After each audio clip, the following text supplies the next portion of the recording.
Banal at makapangyarihan sa lahat.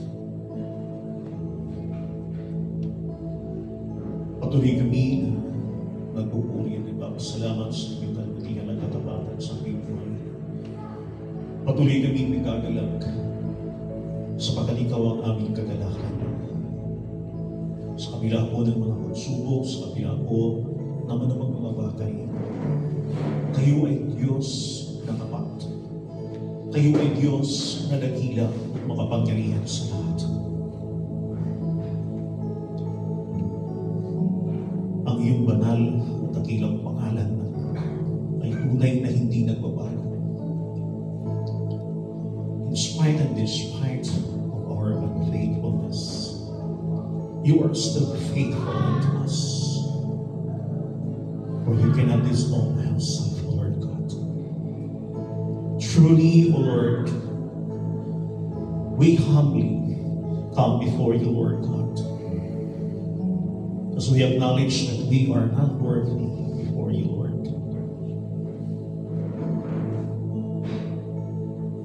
And we ask, Lord, to continue to examine us.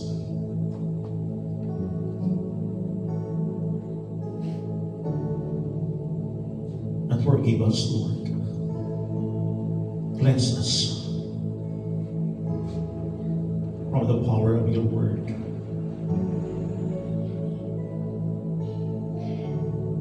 Through your divine presence, dear God.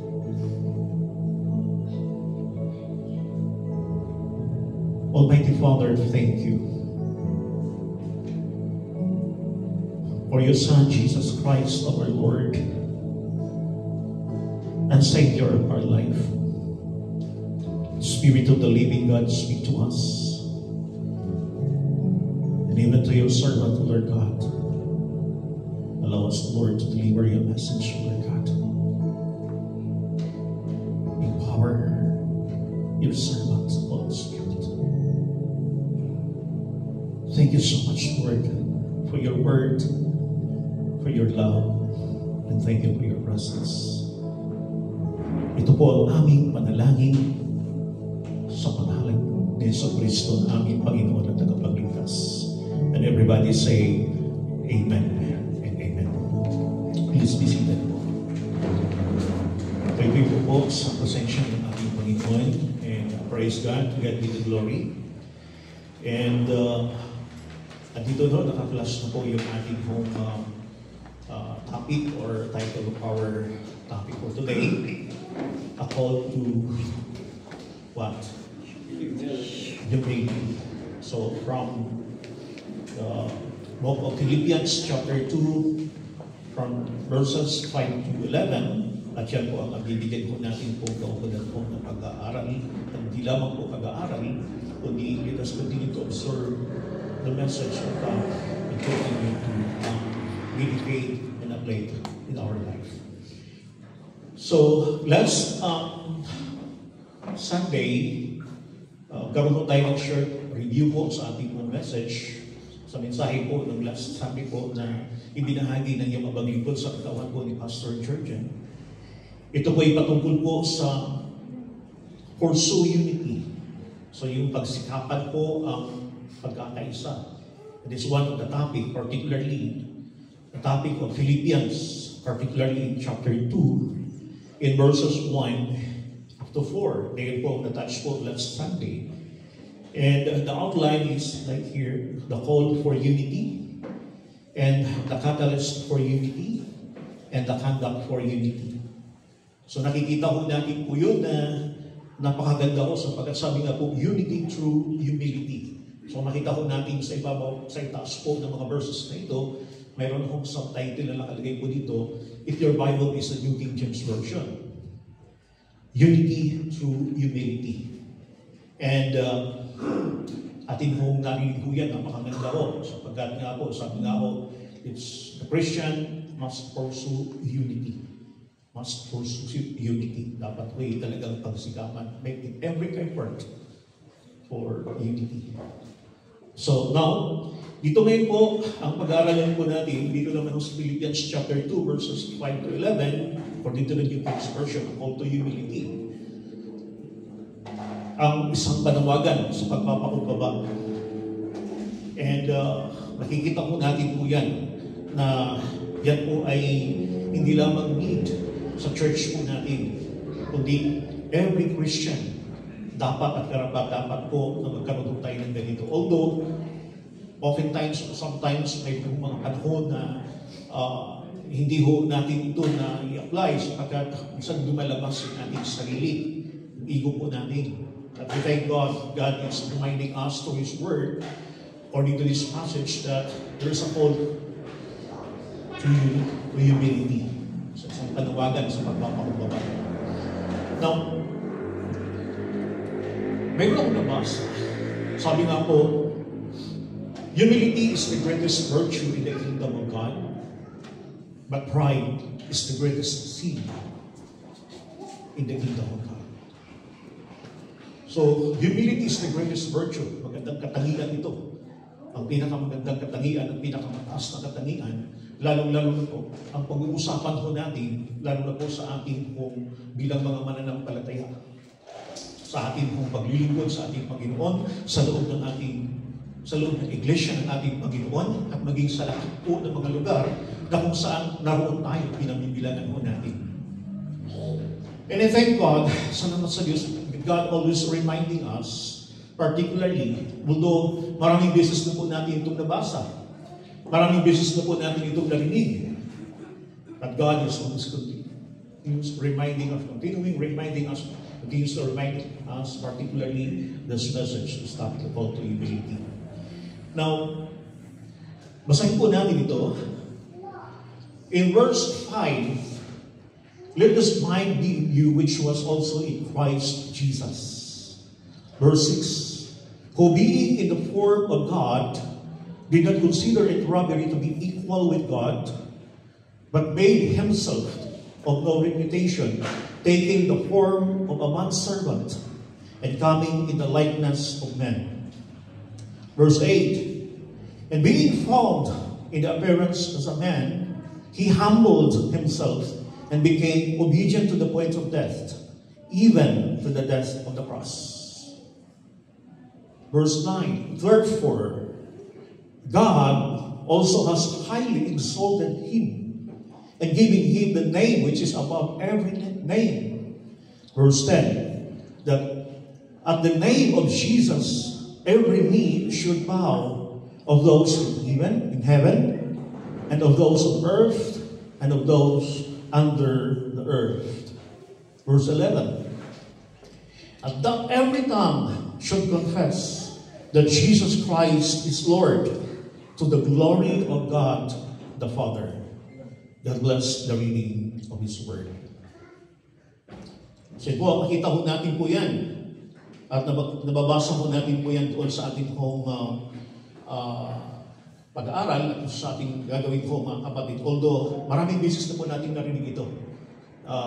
Ngunit po, hindi lang ito paalala ng Panginoon sa atin. Marami po tayong makikita at matutunan po mga kapatid. Even kami ho, ng mga servants ng ating Panginoon, habang patuloy kami na nag-aaral sa salita ng Panginoon, marami ho ipinapakita ng Panginoon para sa amin ho bilang mga servants ng ating Panginoon. And the first outline of our topic called a call to humility. First is the supreme example of humility, found in verses 5 to 8. And second is the reward of humility. The reward of humility. So if there is humility, there's example of humility, there's also reward of humility. So makita ho natin po yan. At dito ho mga kapatid, malalaman ho natin sino ho yung the best example ho dito, pagdating na ho dito sa humility. Okay. Now first, the supreme example of humility. We're talking about word example, pattern of humility. So alam niyo mga kapatid, mayroon akong pattern. Ang pagpapakumbaba o sa larangan po ng pagpapakumbaba. At ang pattern po dito ay hindi po tao tulad ko, hindi po yung katabi mo, hindi po ang bawat isa sa akin. We talk about the example, the supreme example of humility. Walang iba kundi ang ating Panginoon sa Kristo. So napakalinaw po yan mga kapatid because this context, particularly, it talks about the life of our Lord Jesus Christ. From previous verses, makikita po natin po yan kung paano ang ating Panginoong Kristo namuhay dito sa mundong ito. Kung paano niya ginawa ang kanyang misyon at kung paano niya ipinakita ang kanyang pamumuhay sa bawat isa sa atin. Now, in verse 5, the New King James Version, let this mind be in you which was also in Christ Jesus. So the New King James Version is this, let this mind be in you. So this verse talk about this mind be in you. Nung tinignan ko po ito sa New Living Translation, you must have the same attitude that Christ Jesus had. So in other words, ipinakikita ko dito, let this mind be in you, speaks about, in the New Living Translation, you must have the same attitude. The same attitude that Christ Jesus had. Now, in magandang balita, Biblia, hindi mga kapatid, magpakababa kayo tulad ni Kristo Jesus. So sabi rito, magpakababa kayo. Let your attitude be the same that Christ Jesus had. And let this mind be in you which also in Christ Jesus. So God is talking about word, mind, unity, and also attitude which refers to magpakababa kayo. Magpakumbaba kayo. That's why, dito yung pinagkikita ang kahalagahan po ng papakumbaba at kababaang loob, mga kapatid, sapagkat dito, naiayos ang mga dapat maiayos, particularly sa loob po ng church. Why? Hindi naman kaila sa atin, even in the church, mga kapatid, may mga problema.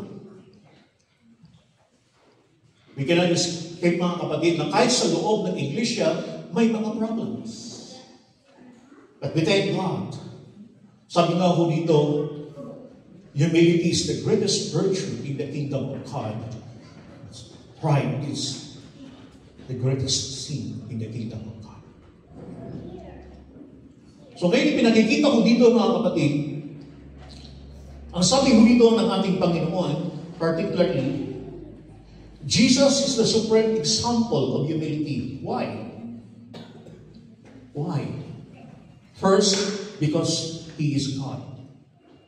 He is God. And also it speaks about the doctrine of the Bible, pertaining that God is 100% God, Jesus is God, 100% God, and He is 100% man. Jesus is God. My question is, do you believe, naniniwala ko ba kayo na si Jesus ay tunay na Diyos? Hindi mo ba nagbabago ang ating paniniwala? Ang pinangahawakan po natin that Jesus Christ is God, the second person of the Trinity. We ask the Lord and we thank God that God reveals us that Jesus Christ is God. And we believe that. Sumasang-ayon tayo, sumasampalataya tayo na si Yesu Kristo ay tunay na Diyos at tunay na tao. Not 50% God, not 50% man, human. All in all is 100%. Hindi po yan ang teaching ng ating Panginoon. Yes, He's the supreme example of humility because He is God. And despite of that, although He is God, He humbled Himself and became a man. Nagpakumbaba siya, nagpakababa siya, at siya'y nagkatawang tao. He stepped down from heaven and dwelt among us. Through His incarnation, sa pamagitan po ng kanyang pagkatao. That's why He is the supreme example of humility. Now, another question, pinakikita ko dito mga kapatid, pwede bang magpakumbaba ang Diyos? Kaya ba niyang magpakumbaba? Sino ang gumawa ho nito sa parko sa ating buhay? Tayo ho ba ang gumawa, unang nagpakumbaba sa Diyos? O ang Diyos mismo ang unang nagpakumbaba para sa atin? I really believe na ang Diyos ang unang gumawa ho nito. Siya ay nagpakumbaba at nagpakababa. That's why sabi nga po dito, Jesus is the supreme example of humility. Sapagkat yan po ay unang ginawa ng ating Panginoon para sa atin. Just for example, God is love. And He loved us first. He loved us first before we loved God. We thank God. Sabi nga po dito, aside from He is God, that He humbled Himself and became a man, found in verse 7 of Philippians chapter 2. He gave up His privilege or privileges. Napakaganda ko nito sapagkat according to the New Living Translation, ang binanggit ko dito mga kapatid is about privilege or privileges or His rights. Nababasahin ko po, ang sabi po ng NLT version, in verse 7 of Philippians chapter 2, instead, He gave up His divine privileges. He took to the humble position or a slave and was born as a human being when He appeared in human form. So tinignan po namin yung magandang balita Biblia. At alam niyo mga kapatid, particularly dito ho, yung sinabi ko dito sa verse 6 and 7, na bagaman siya Diyos, hindi nagpilit na manatiling kapantay ng Diyos. But in verse 7, bagkos, hinubad niya ang lahat ng katangian ng pagka-Diyos, nagkatawang tao at namuhay ng isang alipin. So hindi po siya, ito po sa verse 11 ng magandang balita Biblia, hindi po siya accurate pagdating po dito. Sapagkat hindi niya hinubad yung kanyang katangian, yung kanyang attributes. But sabi nga po dito, sa New King James, rather, sa NLT version, sabi nga po dito, instead, He gave up His divine privileges. So yun ang napakakainam po, napakaganda po na translation po. Mga pribilehiyo. At nakikita ho natin, ano po yung mga pribilehiyong ito, mga kapatid, na kung saan sabi ko po, He gave up His divine privileges and into humble position. Now, let's continue, mga kapatid. In verse 7 also, He became a servant. In verse 7, servant, lingkod, bond's servant. At alam niyo, dito yung pinakikita, mga kapatid, particularly naalala ko yung John chapter 13, kung paano ho ipinakita ng ating Panginoon Kristo doon sa kanyang mga alagad na siya po ay isang lingkod. Nagpakababa at naglingkod sa kanyang mga disciples. Anong ginawa ng ating Panginoon Kristo sa John chapter 13? Hinugasan niya ang mga paa ng kanyang mga alagad.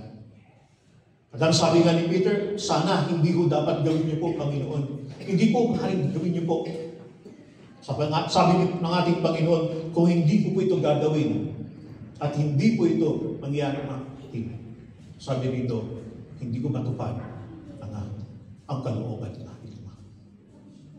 At kung hindi niyo rin po gagawin ito, wala kayong bahagi sa akin. Wala kayong bahagi sa atin.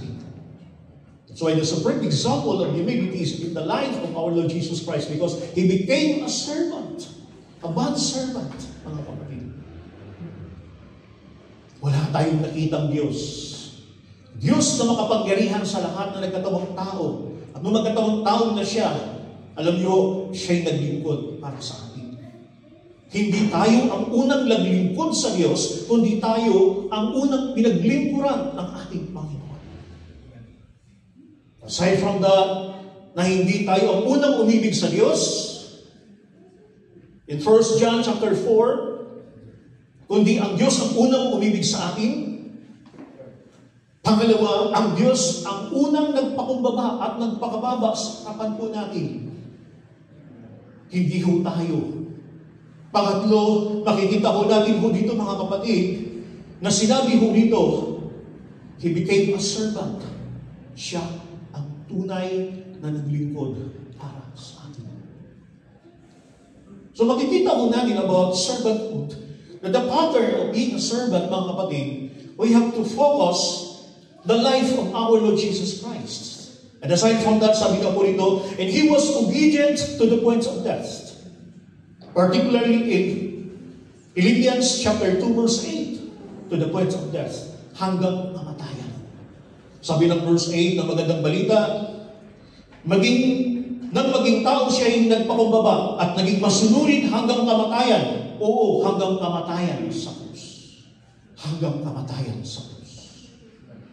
So nang pinakita ng servant na ito, example that he is a humble, the supreme example of humility, sabi ko dito, hanggang kamatayan sa cross. Hindi ko niya winidraw ang kanyang sarili at sinasabi niya, Lord, pwede bang i-withdraw ko muna ang aking sarili at hindi ko itutuloy ang mamatay doon sa krus ng Kalbaryo. Hayaan mo na po sila. Sila naman po ang nagkasama. We thank God that He is the supreme example because He was obedient to the point of death, particularly in verse 8. And aside from that, He died a terrible kind of death. Why this terrible kind of death?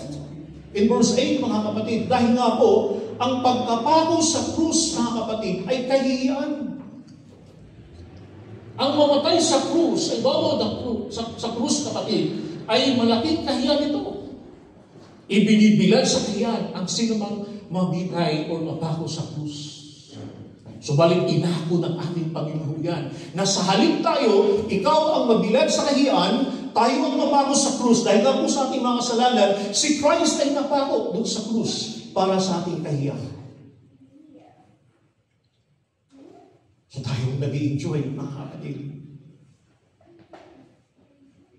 The supreme example of humility of Christ. Na-enjoy natin ito because of the life of our Lord Jesus Christ. Now, there's a call to humility. Anong wala? Verse 5, let this be mind in you. Same attitude. So the believer must take the attitude of Christ. Dapat tagbayhon niya ang attitude ng ating Panginoon. What is the attitude of Christ? Ang attitude ng ating Panginoon, sabi nga po rito, magpaababa kayo tulad ni Kristo Jesus. Sa totoo lang, hindi madali, mga kapatid, ang magpakumbaba at magpakababa. Salamat sa Diyos, sa grasya pa rin ng ating Panginoon. By the grace of God, the enabling power of God, the strength of God, na tinutulungan mo tayo upang tayo po ay magpakumbaba at magpakababa sa harapan ng ating Panginoon, sapagkat sa totoo lang, hindi ho natin kayang gawin ito. Anong ginagawa ho natin? Anong ginagawa ko po nung una? Ipinangalandakan ko po, ipinagmamalaki ko ang aking sarili. Lord, alam niyo po ba ako isang masipag na tao, isang reliyosong tao, isang mabait na tao, Panginoong Diyos. Kaya Panginoong Diyos, ginagawa ko po. Pero alam niyo ho, salamat po sa Diyos. Nang sabi po rito, take the attitude of Christ. Dapat taglay ho natin ang attitude ng ating Panginoon. And aside from that, let it flow through your life. Through our life. through the life of every believer, dapat ito ay dumadalo ito sa ating buhay. Araw-araw. Hindi ito para sa inyo lamang, para sa amin din po ng mga ministers ng ating Panginoon, para sa mga lingkod ng ating Panginoon, at sa lahat po ng mga tagasunod ng ating Panginoon. All followers of our Lord Jesus Christ. Sa lahat po, mga kapatid.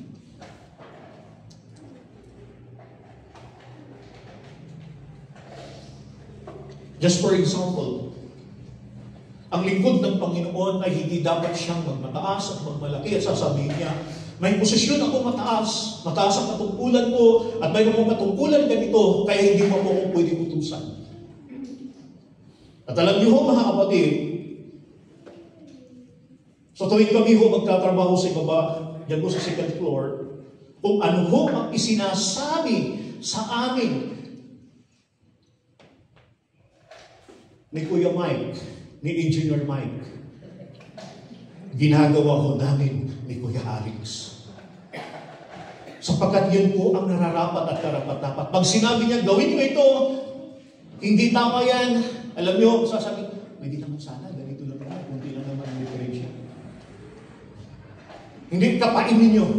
Pag hindi pa nagpantay, ayusin ninyo. Hindi mo yung Mike. Pwede ba sa pagkakataong ito, alam niyo mga kapatid, although maraming karanasan, si Kuya Alex, magaling din po siya pagdating po diyan sa paggawa ng bahay o anumang mga gawain. Pero alam niyo ho, mga kapatid, wala ito. Dapat naroon ang pagpapakumbaba. In humility, there is unity. Kaya nga ho, mga kapatid, nakikita ho natin na sa loob ng iglesia, sa loob ng tahanan, napakainam ang sabi ho dito, let it flow through your life, through His life, the life of every believer. And let it reign in His heart, in your heart, in my heart. Dapat ito'y maghari sa ating buhay. Ano ang paghahariin po natin? Ang kababaang loob, ang pagpapakumbaba. Inulit ko po, hindi po madali po ito kung wala ang grasya ng ating Panginoon. Hindi po madali po ito. But we ask the Lord, the grace of God, na ito po ay magawa at makamit po natin. At patuloy itong may sa buhay po natin sa pamamagitan po ng grasya ng ating Panginoon. Para sa loob ng iglesia, sa loob ng tahanan, sa loob ng opisina, sa loob ng school, sa loob ng ating pinagtatrabahuan, naroon ang pagkakaisa. Naroon ang tagumpay. Lalo na sa relasyon ng mag-asawa. Amen. Sabi nga ako ng iba, alam mo, buhat nung sila'y mag-asawa hanggang ngayon. 50 years na sila sa kanilang pagsasama, hindi po sila nag-aaway. Hindi po ako naniniwala po doon. Walang mag-asawa na hindi nag-aaway. Tama ba yan, Charis?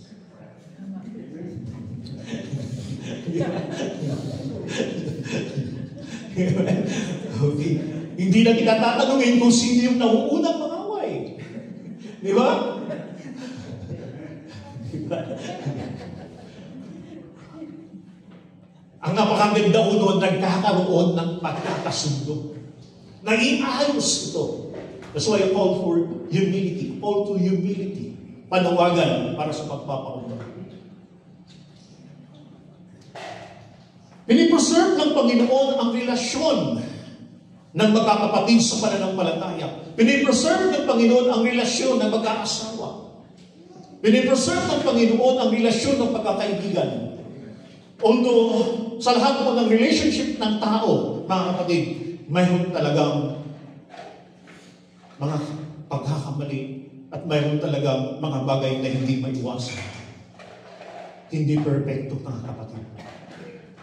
But we thank God. Salamat po sa Diyos that there's a call to humility. And let it flow through your life. Let it reign in your heart.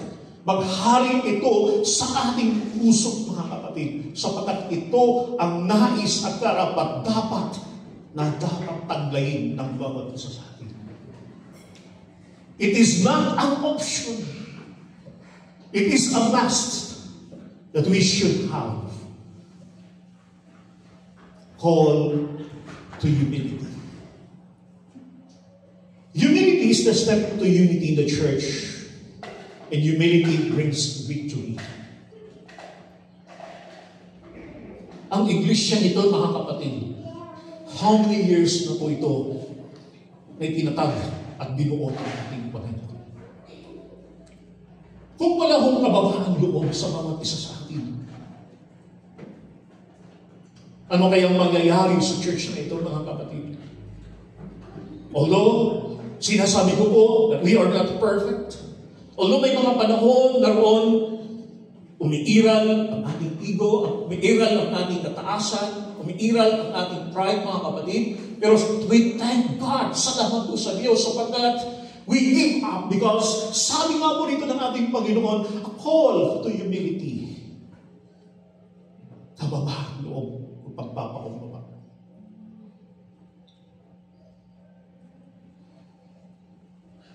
Wala nang pinakamainam na regalo sa buhay ng isang tao ang pagpapakumbaba. Jesus Christ is in the form of God and is equal with God. Yan po ang sinasabi ng Philippians chapter 2 verse 6. Who being in the form of God did not consider it robbery to be equal with God. Ano ang sabi ng verse 6, mga kapatid? In Magandang Balita, Biblia, bagamat siya Diyos, hindi nagpilit na manatiling kapantay ng Diyos. But in verse 7, hindi siya consistent po, mga kapatid. Why? Sapagkat hindi ho ito tumutukoy about sa attributes ng Panginoon. But it talks about the privileges of Jesus Christ. Now in NLT version, though He was God, He was God.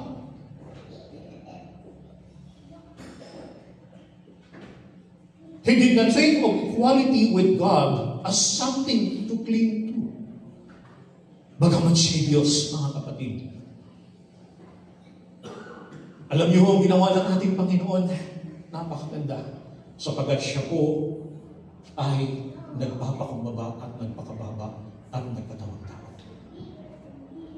Form of God. What does it mean, the word form of God in the New King James Version? Form of God. Jesus is of the very essence of God. He is the very essence of God. The very being and image of God.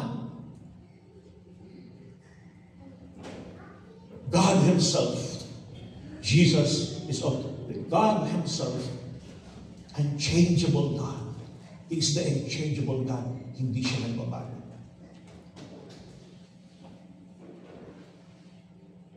So siya po, mga kapatid, ay bumaba mula sa langit, nagkatawang tao at mabuhay na kasama ang mga tao. Hindi ho nagbabago ang Panginoon. Hindi ho siya nagbabago. Ipinakita ho niya dito ng ating Panginoon.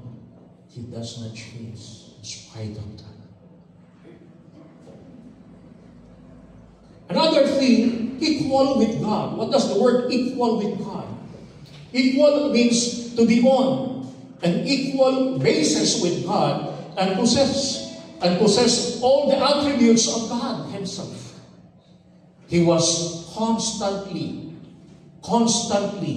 claiming. Ano ang kiniklaim ng ating Panginoon? Ano ang sinasabi ho niya dito, mga kapatid? Ito ho ang sinasabi ho niya. He was God. He was God.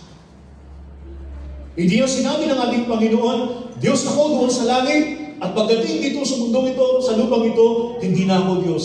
Isa na lang akong normal na tao. Hindi ko ginawa ng ating Panginoon. At hindi po piniklaim ng ating Panginoon. He was fully God, 100%, and He was fully man, 100%. He was God, and He is the Son of God. Siya'y anak ng Diyos. Have the nature of God. The attributes of God, that God is love, God is merciful, God is forgiving.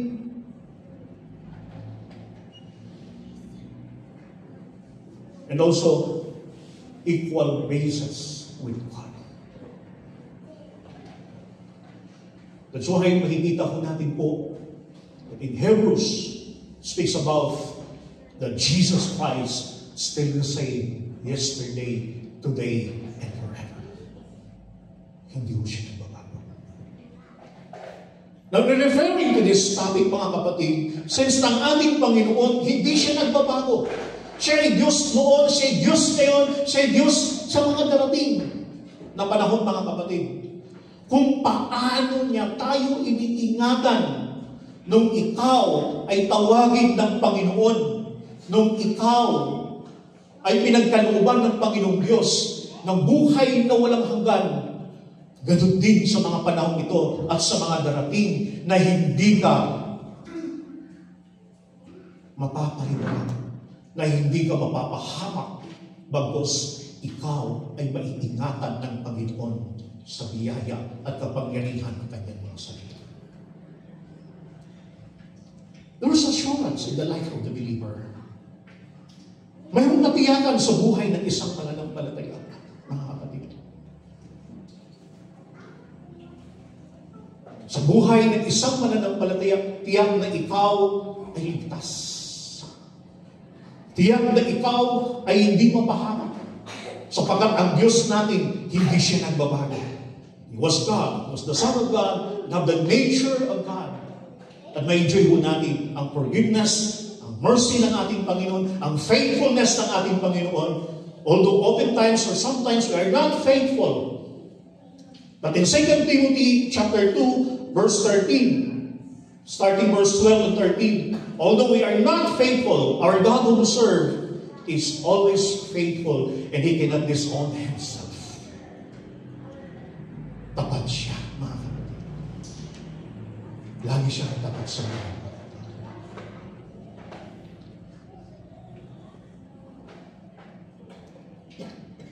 Aside from that, He did not have to rob or snatch the deity of God. He did not have to rob or snatch the deity of God. Why? Sapagkat siya Diyos na before the world began. Siya Diyos na kapatid. Christ emptied Himself and became a man. The word emptied Himself speaks about give up His divine privileges. Nagkatawang tao. Iniwanan niya, ginipat niya ang mga pribilehyo ito.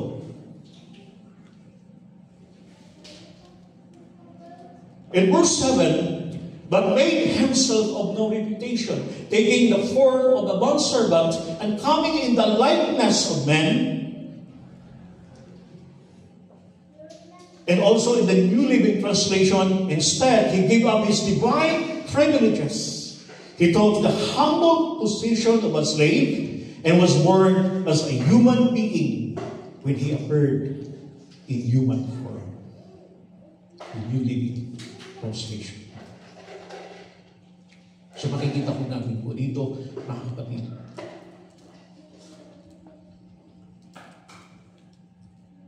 Christ emptied Himself, and from the Greek word comes the theological word kenosis. That is the word kenosis, the doctrine of Christ's in pain in His incarnation. Nung siya'y nagtatawag-tao. And that's the doctrine.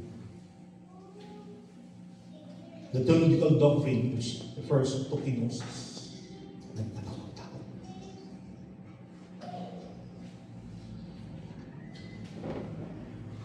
Not emptying Himself of deity, nor exchange deity for humanity, but this was self-renunciation. Renunciation, or set aside His privileges on several areas. Ano po ba yung mga areas po niyan, mga kapatid, na pinakita ko dito? His heavenly glory. But is the glory that talks about His divine privileges. It speaks about in John chapter 17 verse 5. Kung titignan po natin, babasahin po natin ang John chapter 17 verse 5, it says that, in John chapter 17 verse 5, "And now, O Father, glorify me together with yourself, with the glory which I had with you before the world was."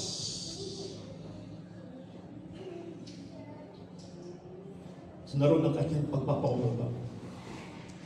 He gave up His divine privileges. Aside from that, independent authority.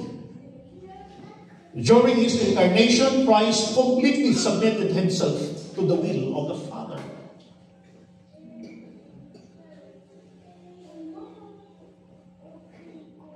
Ang mga pribilehiyong ito, na sabi ng ating Panginoon, meron akong kapangyarihan, meron akong kakayanan, magagawa ko ang mga bagay na ito. Although I can withdraw sa aking buhay at hindi ko gagawin ang mamatay sa krus ng Kalbaryo.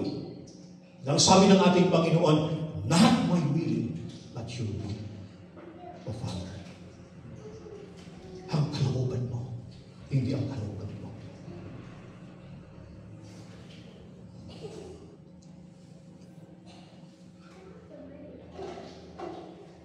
That's the divine privileges of Christ. And aside from that, a favorable relationship with the Father. Why? Ano ba yung relationship ng Ama sa kanyang anak? Or vice versa, the relationship of the Son to His Father. The relationship of the Trinity. The Father, the Son, and the Holy Spirit. Perfect relationship. Ganap na relasyon, mga kapatid. Pero alam mo po, sabi ko dito, He gave up His divine privileges. He felt the Father's wrath from human sin while on the cross. Ibinuhos ng Ama ang puot dahil sa kasalanan na sa halip ibuhos sa atin, ibinuhos niya sa kanyang anak.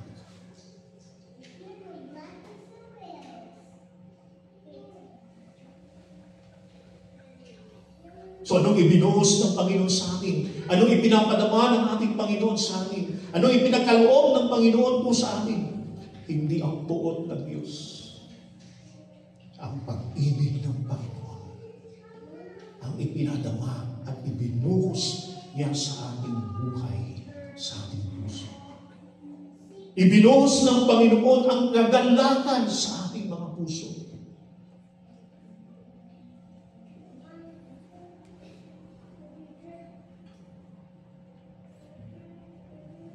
Ang kagalakan ito ay walang iba kundi ang Diyos. God is the source of our joy because He is our joy. Siya ang ating kagalakan.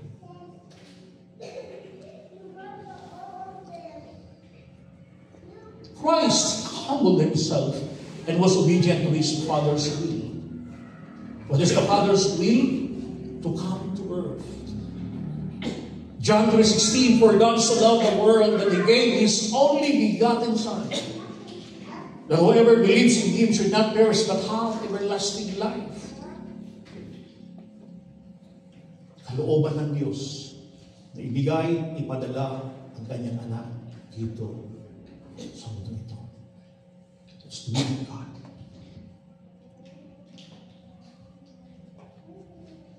And to die for the sins of men. Para mamatay sa ating mga kasalanan.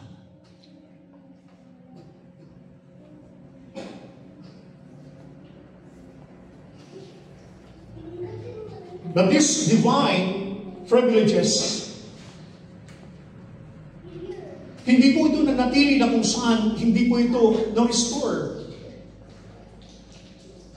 For a certain time, a certain period time. But right after His crucifixion and resurrection, mga kapatid, nakita ko natin na ang lahat nito ay na-restore. Salamat sa Diyos sa mga pribilehiyong ito, mga kapatid. Ang mga pribilehiyong ito, i-give up ng ating Panginoon alang-alang sa iyo, sa atin, para sa ating lahat, mga kapatid. Dahil mahal tayo ng ating Panginoon. I-give up niya ito, ang mga pribilehiyong ito, para tayo po ay makapaglingkod sa ating Panginoon. At makita natin na ang lahat ng ito ay buhat sa ating Panginoon. At wala tayong magagawa kung wala ho siya. That's why a call to humility. Na sa ating paglilingkod, sa ating pagpapahayag ng mabuting balita, sa ating pag-awit, sa ating mga ginagampanan ng ministry sa loob ng iglesia, there's a call to humility. And it's humble ourselves before the Lord. Lord, I can do nothing without you. Wala akong magagawa.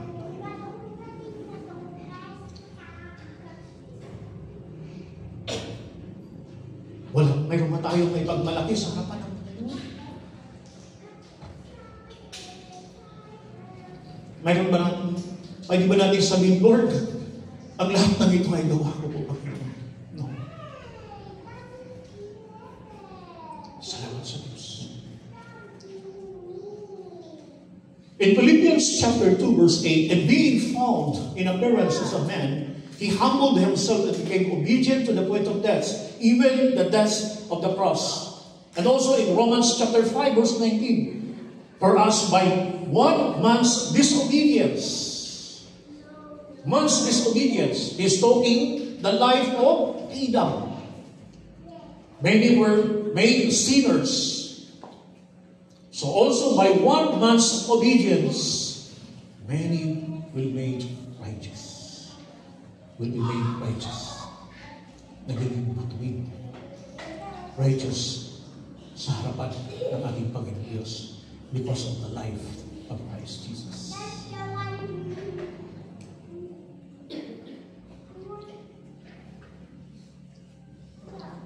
Now there's the reward of humility.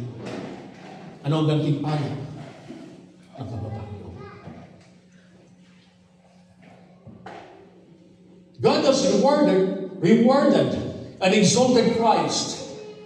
God has highly exalted Christ and has given a name, every name. Exalted Christ and has given a name above every name. Above every name. Ang pangalan ng ating Panginoon ang pinakamataas. Hindi lang matamis na pangalan, pinakamataas, dakilang pangalan sa lahat ng pangalan. Therefore, God also has highly exalted Him, giving the name which is above every name.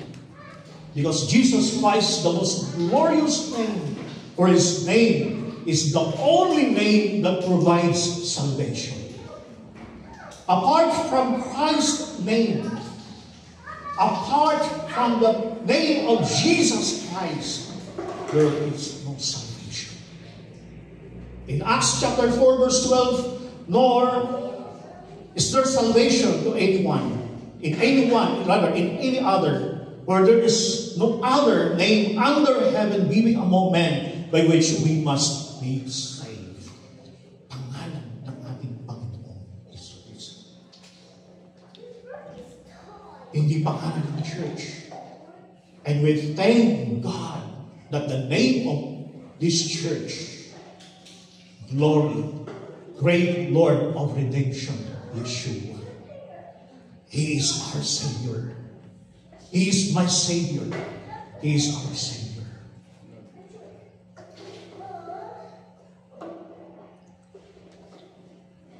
Aside from the only name that provides salvation, the name that forgives our sins, the highest name, the name that forgives our sins. In Acts chapter 10, verse 43, to him all the prophets witness that through his name, the name of Jesus, whoever believes in him will receive remissions of sin, kapatawaran ng kasalanan.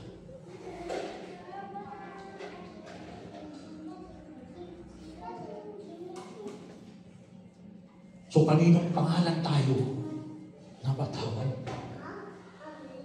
Sa pamamagitan ng pangalan ng ating Panginoon Jesus. Because we believe and accept that Jesus Christ died for our sins. He died for your sins.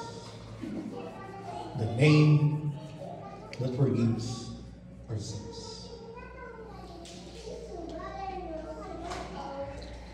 The name that gives us access into God's presence. The word access, it refers, ito yung daan, nagbibigay ng pahintulot sa atin na ikaw at ako ay makalapit, makadulog sa ating Panginoon. That's why in Romans chapter 5 verse 2, in the New King James Version, through whom also we have access by faith into this grace in which we stand and rejoice in hope of the glory of God.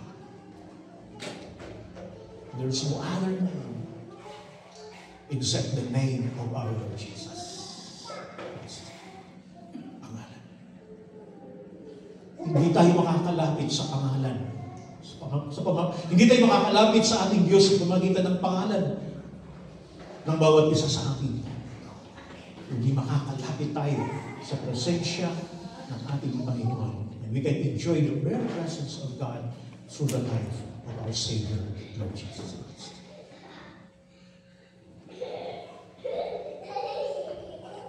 God has given Christ supreme power and authority.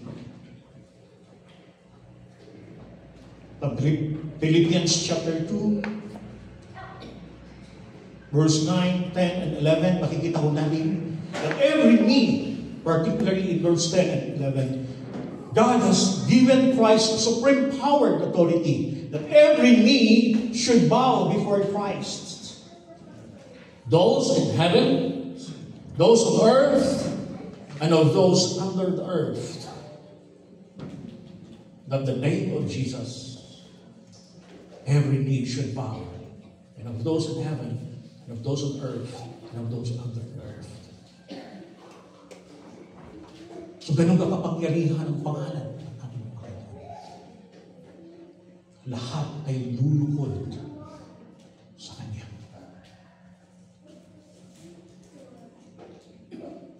Every tongue should confess that Jesus Christ is Lord to the glory of God the Father. That's why in verse 11, and that every tongue should confess that Jesus Christ is Lord to the glory of God the Father. To the glory of God to the Father. We confess it with all of our heart that Jesus is Lord, the Savior of our life. We confess it for the glory of God. Therefore, God called us to be humble before Him and to all people. God is our supreme example of humility, and He rewards all who obeys Him. He rewards all who obeys Him. Kaya makikita ko natin mga kapatid, ang lahat na ito ay buhat sa ating Panginoon. We thank God. Salamat sa Diyos tinulungan niya tayo. Binabayan niya tayo. Pinapatnubayan niya tayo. At pinagkalooban niya tayo. At ang lahat ng ito, ang direksyon na ito, mga kapatid, sabi ko rito, to the glory of our Heavenly Father. Lahat ng ginawa, lahat ng nagawa ng ating Panginoon, ang purpose po dito is to glorify the name of God, the name of His Father. How He humbled Himself.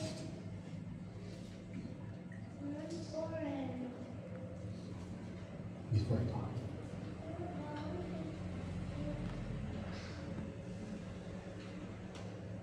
Salamat sa Diyos. So let's come before the presence of God in a short prayer. Kaibig na langin. Aming Diyos na dakila at makapangyarihan sa lahat. Salamat po, Panginoon. May panawagan po kayo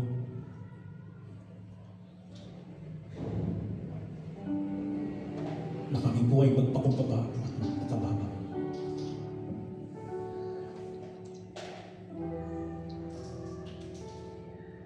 Ang panawagan ito, Panginoong Diyos,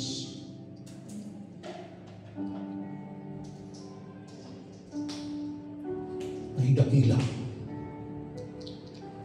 Ang panawagan ito, Panginoong Diyos,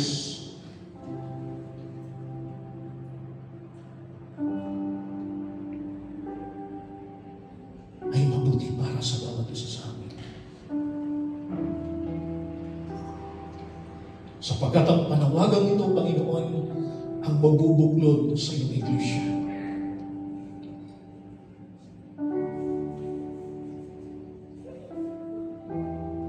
Ang magpapairal at magpapanatili sa kapayapaan at pagkakaisa, Panginoon Diyos. Although marami mo kami, may mga kapulanan at pagkukulan mo kami. At salamat, Panginoon. It is your word. Let it be your mind. Be the same like Jesus had.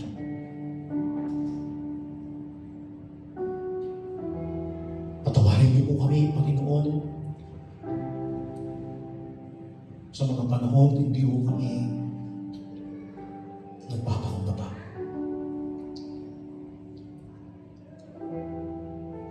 At gawarin niyo po kami ng iyong patuloy na pagkilos at grasya upang sa gayon ang panawagan ito ay patuloy po ng isagawa at may sa buhay, Panginoon. And the purpose, first, for the purpose of our God, glorifying you, O Lord, and your Father, and also the Holy Spirit. Salamat, Panginoon, sa mga salita mo.